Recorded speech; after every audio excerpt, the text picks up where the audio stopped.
the big question that everyone's actually asking is, does this mean that summer's over?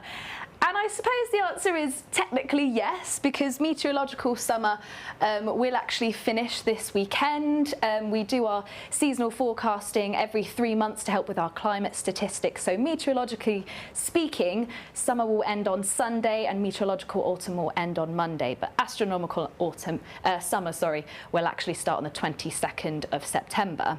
But it certainly felt quite autumnal this week, hasn't it, with all the showers and temperatures starting to return a bit more towards average for the time of year, and it's all due to this low pressure largely dominating, and that is certainly the case this weekend.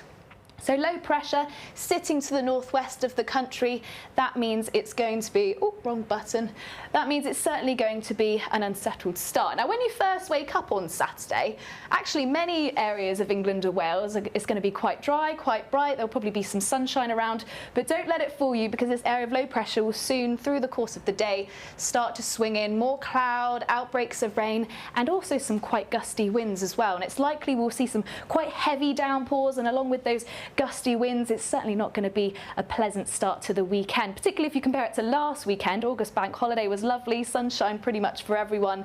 This weekend is pretty much the opposite.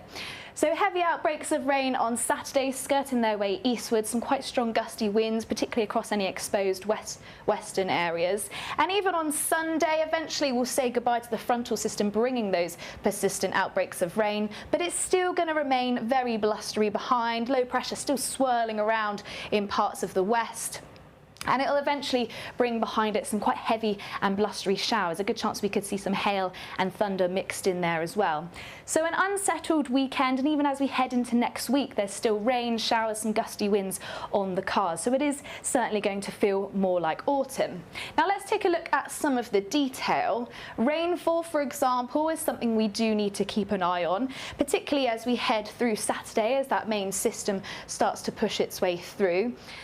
But obviously, as Alex was saying, many areas are still in drought conditions, so this is very welcome rain, particularly after quite a dry and warm summer. But we can see here, these are our 3-hour rainfall totals as we head towards Saturday, and it's mainly picking up western areas that's going to see the bulk of those heavy and persistent outbreaks of rain. As that rain pushes up across high ground, that's where we can possibly see some quite heavy bursts. But across the country, 10 to 20 millimetres of rain is definitely on the cards. But in these western spots, we might just start to push up to kind of 30 to 40 millimetres, particularly across those upslope regions.